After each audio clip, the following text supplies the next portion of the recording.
Well, g'day and welcome back to Reality Check Q&A, where you get to ask me the hard questions. And to help me do that this week, of course, it's my colleague and good friend, producer, Megan Orada. G'day, Megan. Ross, good day. How are you doing? I'm very well, thank you very much. All good in the world.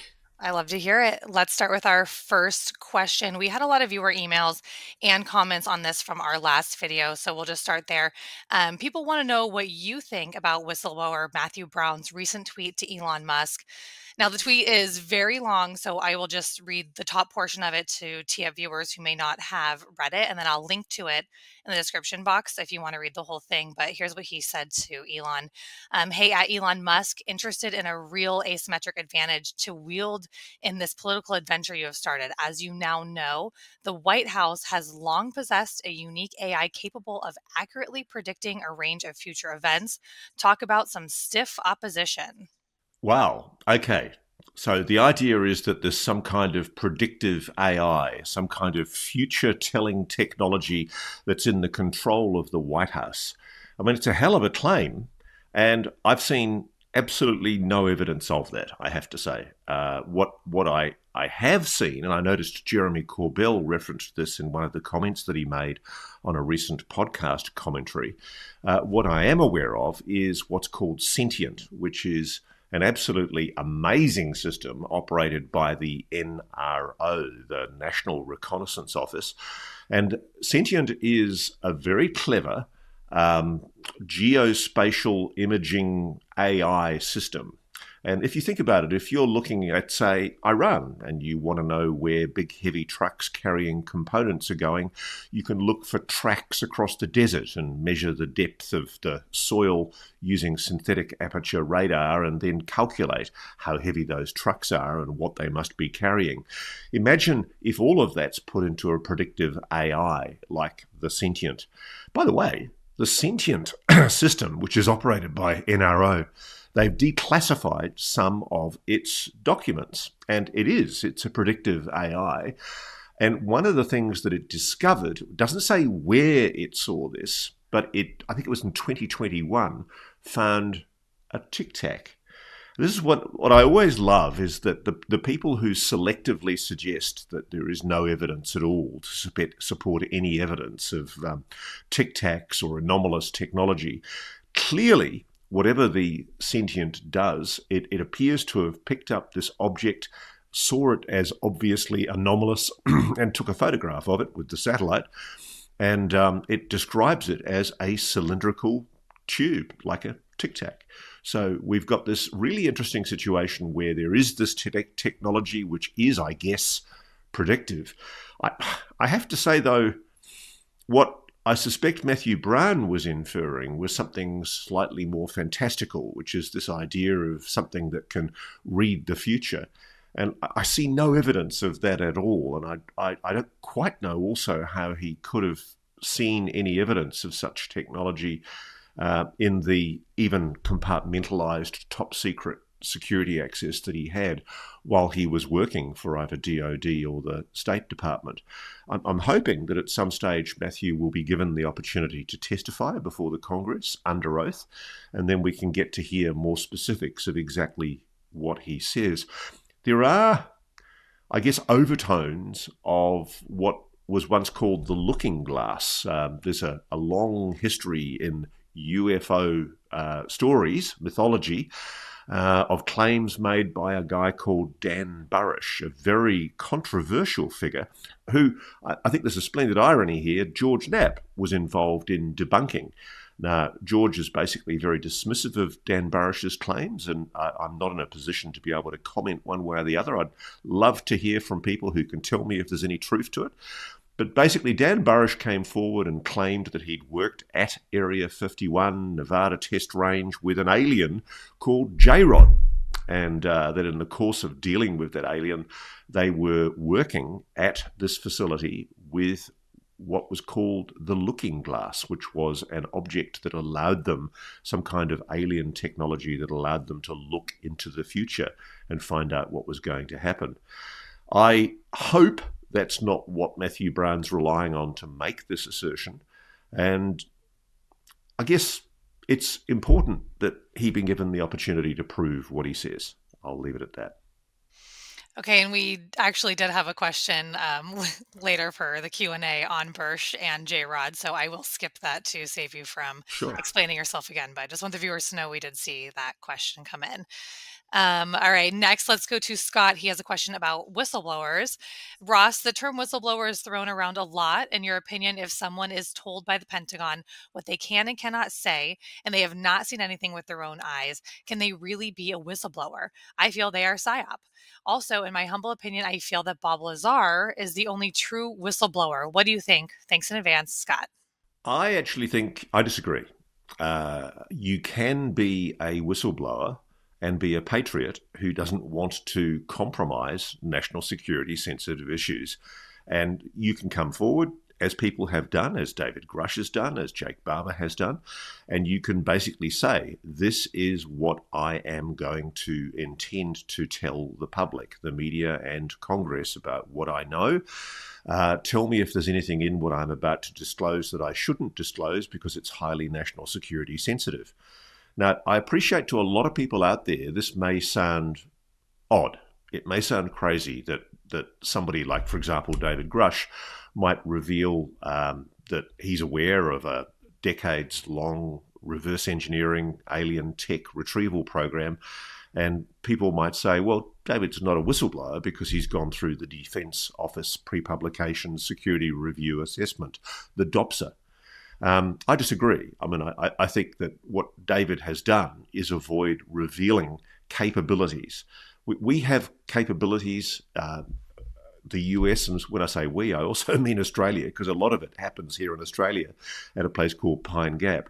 We have capabilities where it's possible for the United States to really accurately see what's going on pretty much anywhere in the world using geospatial imaging, satellites, different types of refractive light, which can basically allow you to find things out. And it might very well be that, as David has done, he's revealed certain things that he thinks are important to be revealed, but he hasn't revealed how we're doing them. And in many ways, the way the Defense Office pre-publication security review, the DOPSA, works is to protect ongoing capabilities that, frankly, I, as a journalist, I am aware of. And I don't think the public should know about them, because for them to know about them, it would reveal foreign adversaries' information that, frankly, they shouldn't know.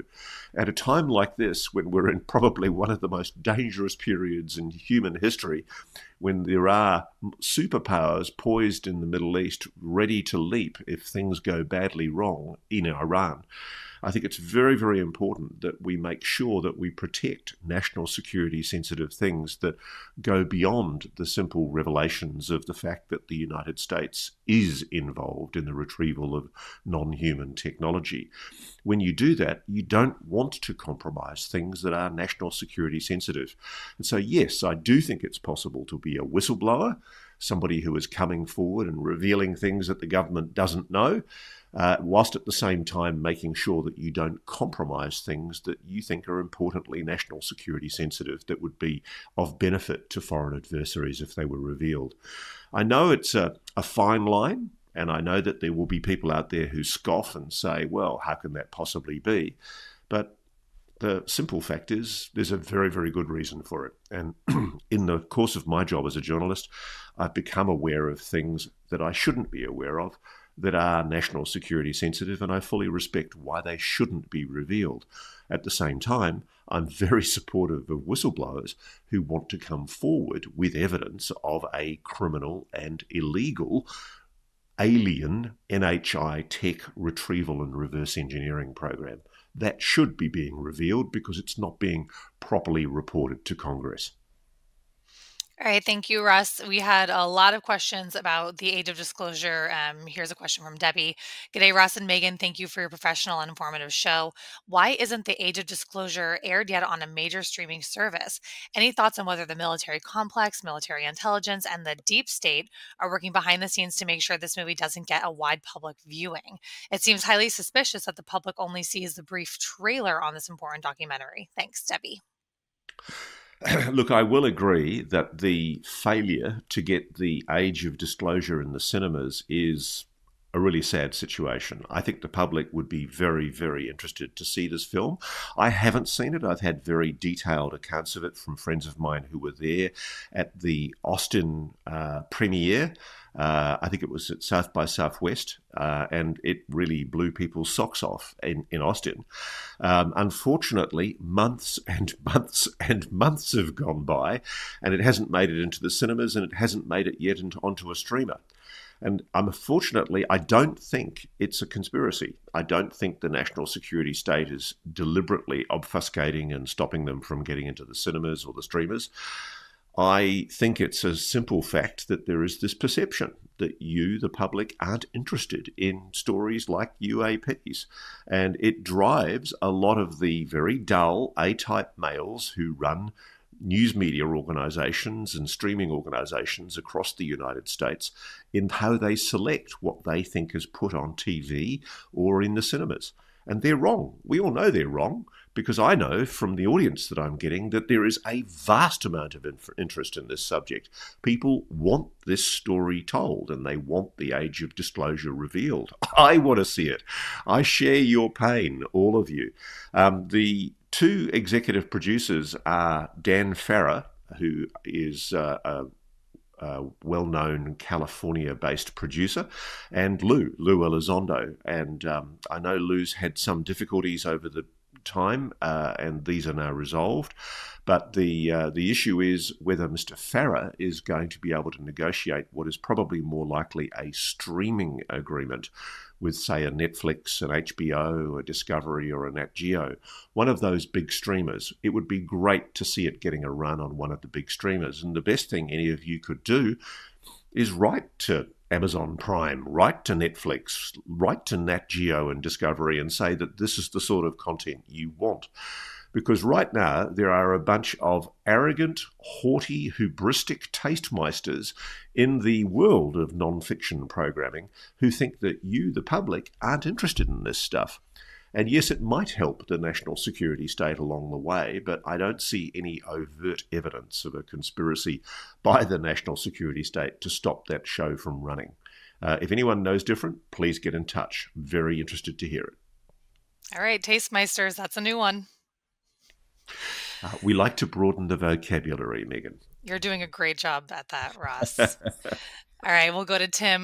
Tim tweeted me. He was asking about video images of UAP we see in the sky, specifically the hologram of a pyramid seen over the Pentagon several years ago, if you remember that. He said, is it known that the U.S. has satellites that can holographic project from space, and the Russians have the capability of a light or laser from space reflected off a mirror demonstrated in Eastern Europe several years back? Can these be the images we see? That's a good question, actually. I don't know anything about alleged satellite-based holographic technology. I don't think there is any such technology that I'm aware of that's based on satellites. I am aware that the United States has been working with holograms and being able to project holograms from surface-based systems. And I don't know whether that was responsible for what was seen over the Pentagon. Maybe the object over the Pentagon was a real object. It's interesting, isn't it? You've got reports, of course, never substantiated to the satisfaction of any of the debunkers, but there are reports of incredibly large, pyramidical, triangular, big, gigantic objects over both the Pentagon and the Kremlin that have been photographed by sightseers. Unfortunately, you never get the degree of corroboration that you want to be able to say for sure that these are real solid objects, and everybody always clams up as soon as these photographs appear. But yeah, I mean, there have been these incidents involving alleged holograms, and I know that the United States has been working with the idea of using hologram projection as a weaponry or a deterrence system. The other thing they work with is the so-called voice of God, where they have developed technology that allows you to literally project a voice into a person's head at considerable distance.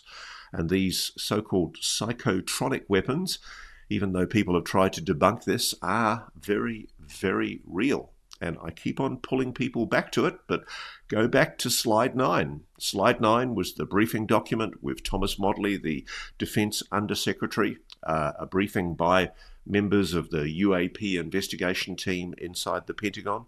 And what did they tell the Defence Department? They told the Defence Department that there is now technology, NHI technology, and by implication, technology that the US is working on or rivals are working on, which is capable of manipulating human perception. It can manipulate the, I've forgotten the word, is it cognitive interface and remote disassembly? The implication is that there are capabilities using remote technology which are beyond known human technology. And holograms are probably part of that. All right, Ross, thank you. We have our next question coming from viewer SN. I am so thankful for insights and information. You're right. Just when you think you have a grip on it, everything flips upside down. Watching your latest episode, vetting Jake Barber at Contact in the Desert, and I have a horrible question about the psionics abductions. What happens when they fail to pick up these abilities? It's doubtful after being tortured, children, they are just sent back home. The secret doesn't allow for volunteers. Imagine the world we could have.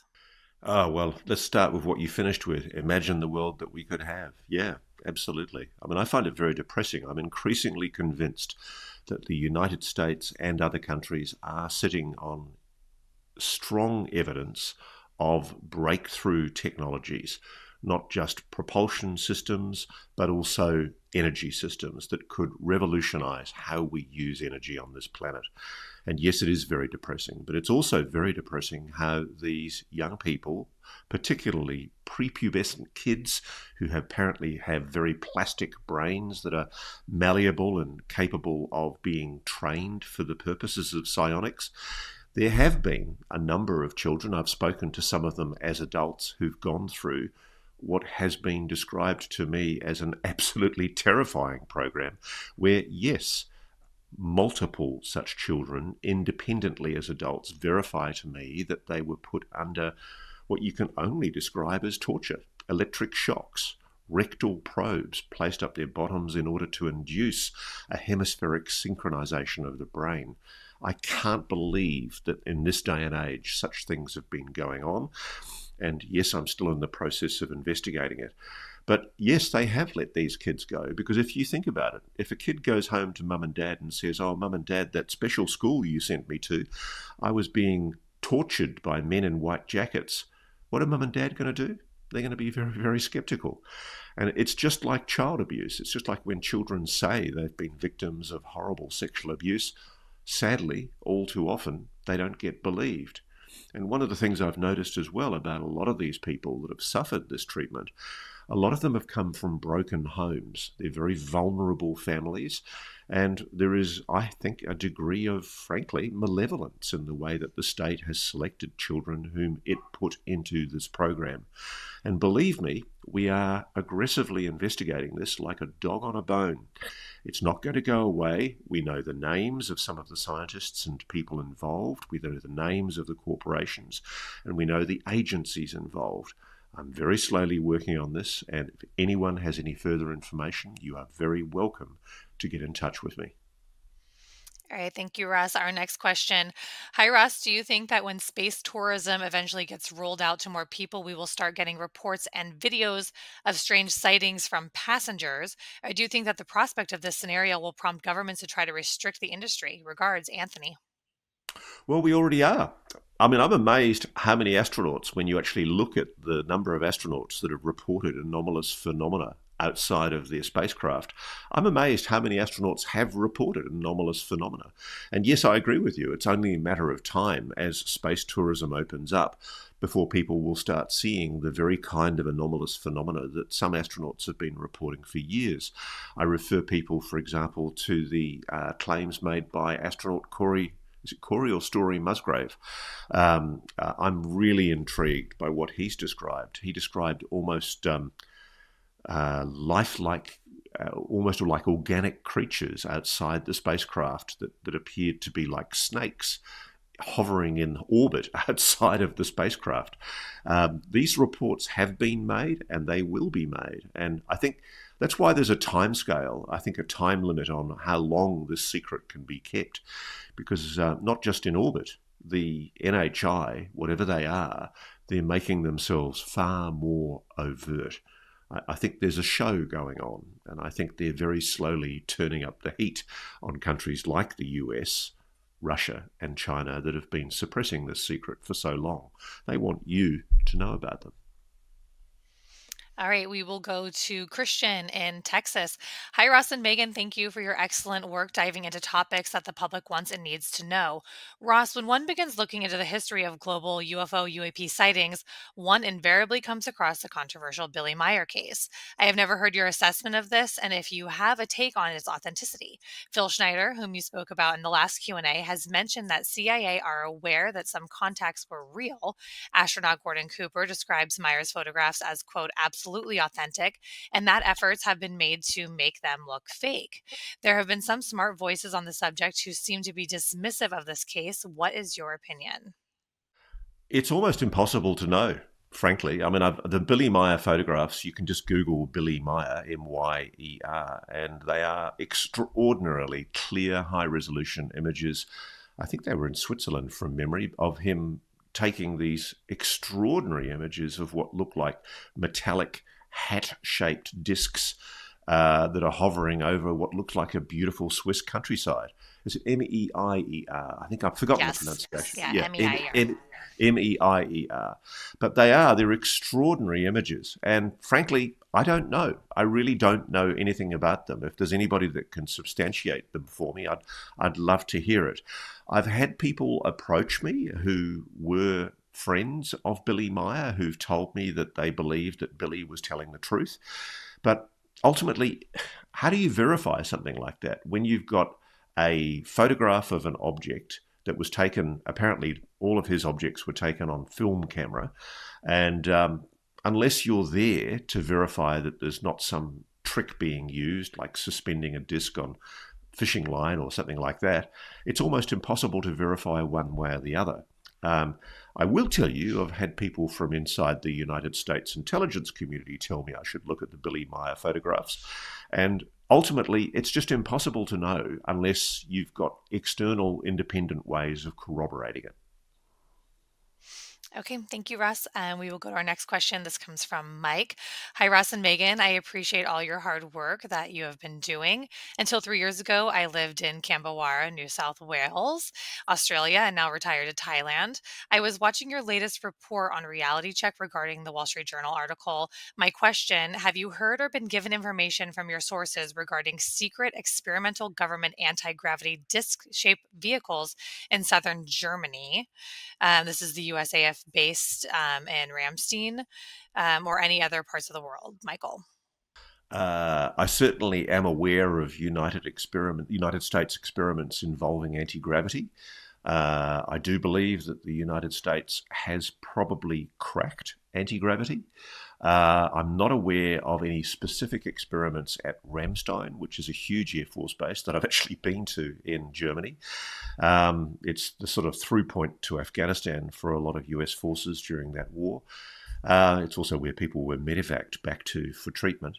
Um, I am aware of in different parts of the world the US being involved in attempting to replicate anti-gravity technology, and this goes right back to Thomas Townsend Brown, who my good friend and colleague Jesse Michaels has done an extraordinarily good video about.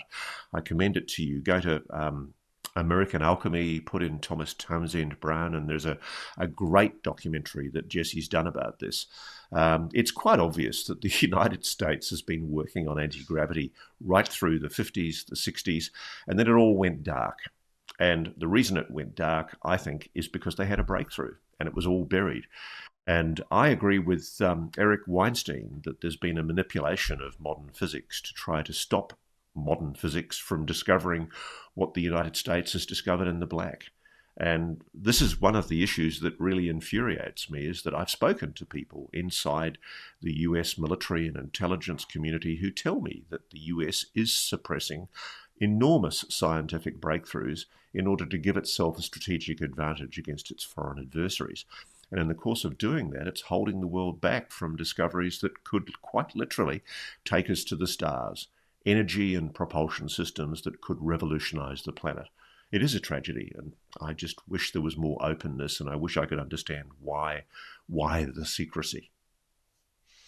All right, we will go to a question from viewer Carl. He sent us an email saying, "Hi, team. Thanks for your great work on this topic. Can you please give your opinion on the ongoing developments on the Nazca mummies in Peru?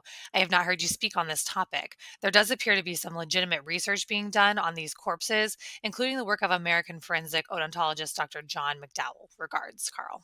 I've had preliminary chats with Dr. John McDowell myself, and I know he's convinced, based on his dental assessments, that these are some potential new hominid that is not human-based, not Homo sapiens.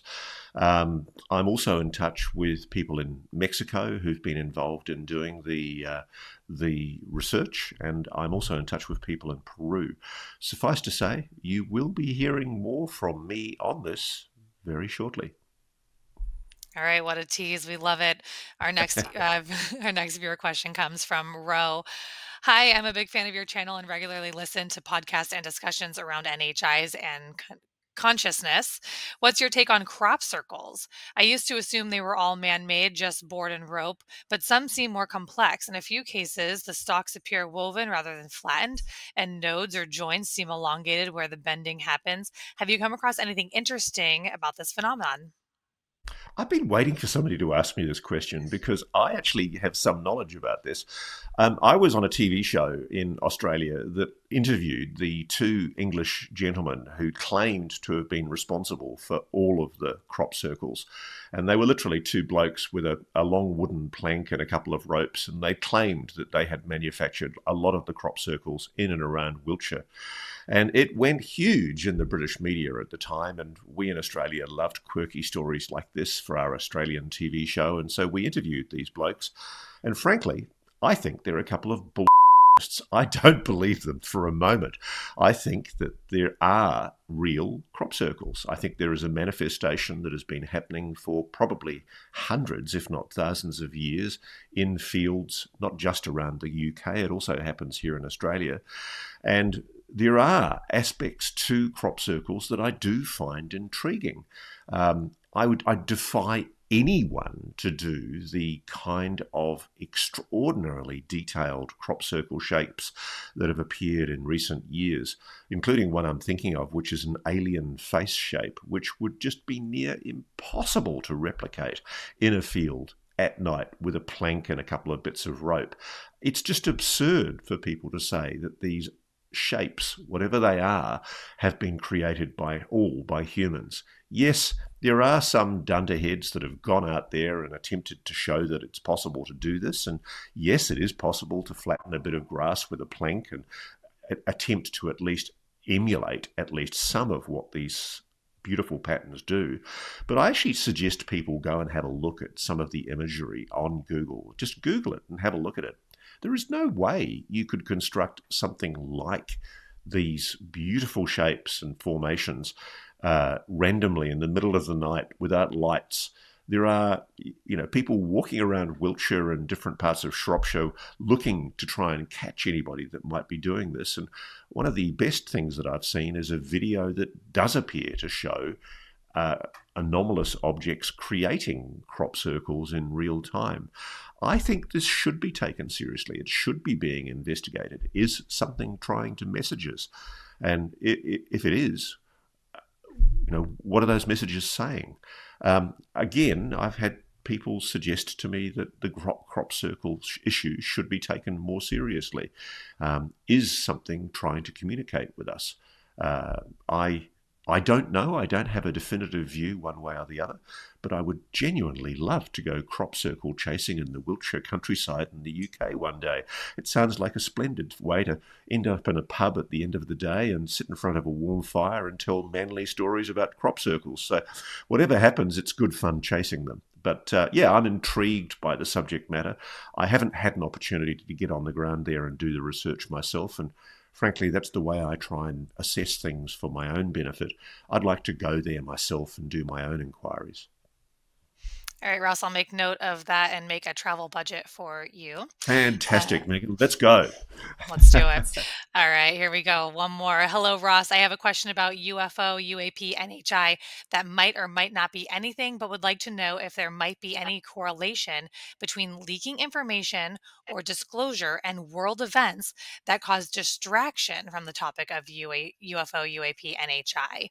Has anyone looked into this? And if so, how can more light be shed on this to make this stand out as to what is or has distracted from leaking or disclosure of this kind of information? If this has happened before and there is a pattern, then what events happened at these times to distract everyone from this? This is from Gerald in New York. So you're suggesting that it might be that the governments of this world are conspiring to create events to try and distract the public from UAP events. Correct. Look, it's a good question. I wish, I mean, I guess there is a conspiracy behind the whole UAP story. I'm in no doubt about that at all. And they are hiding the existence of a retrieved non-human technology, and they are attempting to reverse engineer it. And they have been involved in retrievals all around the world. I am aware of retrievals where, yes, there have been manufactured news events to try and disguise the circumstances of a retrieval. Normally it's a plane crash or it's a top secret craft crash that they've tried to hide. But I'm not really aware of sort of major news events like wars or anything like that being used to distract the public from a UAP event. I guess I'd need more detail on what you're referring to. What I will tell you is I think that there's been a very active disinformation operation for the last 60, 70 years where essentially we've been having our strings pulled by the US Defense Department. None better example than the Wall Street Journal article, which has now been roundly debunked. The Wall Street Journal basically shabbily diminished itself with what it attempted to do with what was so obviously a disinformation dump by people in the Pentagon who were trying to stupidly put a stake through the heart of UAP credibility. It failed. It failed miserably. They tried to suggest that all UAP sightings were essentially the result of deliberate disinformation operations by the Pentagon to hide stealth projects. That's what we're meant to believe. It's absolute nonsense. And I think it's been pretty well proven now in what has been a round debunk of that supposed explanation all around social media. We've all had a go at it. You can see what we said on Reality Check about it in a previous episode. And I think that the Defense Department now realizes that its attempts to disinform the public like this are just going to blow up in their face because the public's not buying it anymore. They know they're being lied to. I know they're being lied to. And what we don't know is why the lies. It's time for the government, the Pentagon, to come clean. And maybe just to round this off, to come back to what Matthew Brown was referring to, this predictive AI, there is a cover-up, and it is in the White House. It's probably dictated by an executive order by a previous president. And that's the flimsy pretext that's being used to keep this from the Congress. There are men, and they are men, who have made the decision that the public needs to be protected from itself, that they'd go hysterical if they knew that there was an NHI presence, and that Congress couldn't be trusted with this highly sensitive information. And so, yes, I'm told that a previous president, probably Truman and Eisenhower, made an executive order that essentially gagged this for time immemorial and kept it in the black.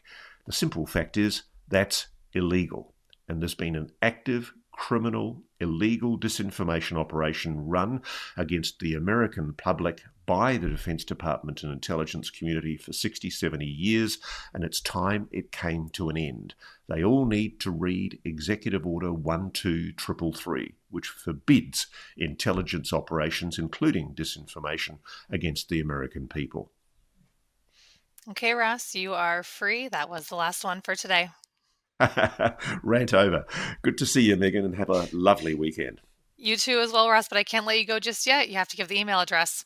Oh, yes, of course. If you have any questions you'd like us to answer, then you can go to email realitycheck@newsnationnow.com. Thank you very much. Thank you for watching. Subscribe below and download our NewsNation app right now on your phone, and you will get fact-based, unbiased news for all Americans.